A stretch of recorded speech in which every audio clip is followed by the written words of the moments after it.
BHU में जो घटना हुई, जो अपराधी पकड़े गए या जिन पे आरोप है, उनकी हर एक की तस्वीर भारतीय जनता पार्टी के नेताओं के साथ है। मैं भारतीय जनता पार्टी या आप साथी लोग जो सवाल पूछ रहे हैं, क्या जो इन पे आरोप लगा भारतीय जनता पार्टी के सनातनी नेताओं के साथ तस्वीर थी कि नहीं थी? मुख्यमंत्री जी किसी के साथ फ़ोटो नहीं खिंचवाते, लेकिन तीनों अपराधियों के साथ उनकी तस्वीर थी। सोचिए आप, तो क्या ये सज़ा दिलाने के लिए जो पहले कार्रवाई होनी थी, क्यों नहीं की कार्रवाई? आज सबसे ज़्यादा अपराधी बीजेपी में हैं।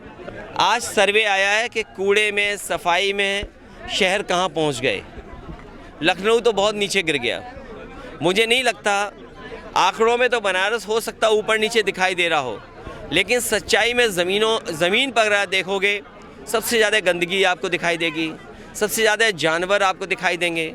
जिस माँ गंगा को साफ़ करने के लिए पूजा की गई, संकल्प लिया गया, आह्वान किया गया, माँ गंगा वैसी की वैसी हैं। जो बुनियादी सुविधाएं, ट्रैफिक का इंतज़ाम, लोगों का आना जाना आसान होना, समय पे चीज़ें मिल जाना, चाहे वो बिजली हो, चाहे वो हमारा पानी का इंतज़ाम हो। बताओ आप 10 साल में और लखनऊ की सरकार के जो 7 साल पूरे होने जा रहे हैं, क्या सुविधाएं बनारस को मिली हैं? और बनारस तो स्मार्ट सिटी में माना जाता है। स्मार्ट सिटी में जनता आकलन करे कि पिछले 10 साल में स्मार्ट सिटी कितना आगे बढ़ा है। देखिए, अब अगर ये बात आई है तो अगर देश के चारों शंकराचार्य, हम उनको सम्मान की दृष्टि से देखते हैं, वो हमारे धर्म के अगवा हैं, उन्हीं से बहुत सारी परंपराओं, बहुत सारे धर्म की जानकारी हमें मिलती है। और अगर चारों शंकराचार्य मना कर रहे हैं किसी बात को लेकर के, तो भारतीय जनता पार्टी क्या आरोप लगाएगी उन पे कि वो सनातनी नहीं है? जो आरोप विपक्ष के नेताओं पे लगा रहे हैं, इनका बस चले तो हमारे जो पूजनीय, सम्मानित जो शंकराचार्य जी हैं, उन पे भी आरोप लगा सकते हैं। जब भगवान बुलाएंगे, जब श्री राम भगवान बुलाएंगे। जब से बीजेपी की सरकार आई है, नौकरियां खत्म हो गई हैं, नौकरियां नहीं हैं। अब पढ़े लिखे नौजवान के सामने संकट है कि आखिरकार उसके भविष्य क्या है। जब महंगी पढ़ाई हो जाए, एडमिशन्स न मिले, तो नौकरी कहाँ है? समाजवादी पार्टी ये संकल्प दिलाती है कि आने वाले समय में नौजवानों को सम्मान का रोजगार मिले, उस दिशा में काम करना होगा।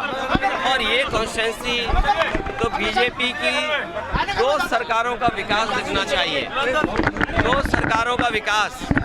लेकिन जिन वादों को बीजेपी ने जनता में रखे थे, आज किसी वादे को पूरा नहीं किया। किसान की आय दोगुनी नहीं हुई। कोई भी सपना दिखाएं, लेकिन किसानों की आय दोगुनी नहीं हुई। जो लोग ये कहते हैं विकसित भारत बनेगा, क्या बिना किसानों की आय बढ़े विकसित भारत कैसे बनेगा? जो कहते हैं विकसित भारत के लिए काम कर रहे हैं, जब रोजगार बड़े पैमाने पर होंगे तो विकसित भारत कैसे बनेगा? जो निवेश का सपना दिखाया, आज उत्तर प्रदेश में निवेश नहीं आ रहा है। और हमने सबने देखा कि देश के प्रधानमंत्री जी गुजरात में निवेश का आयोजन कर रहे थे। बड़े बड़े उद्योगपतियों ने ये संकल्प लिया उनके सामने कि गुजरात में इन्वेस्टमेंट करेंगे। अगर इन्वेस्टमेंट गुजरात में चला जाएगा तो हमारे मुख्यमंत्री जी जो 40 लाख करोड़ का हिसाब लगा करके बैठे थे, उनके पास निवेश क्या आएगा? हमसे जुड़े रहने के लिए हमारे YouTube चैनल को सब्सक्राइब करें और नई वीडियो की नोटिफिकेशन के लिए बेल आइकॉन को दबाएं।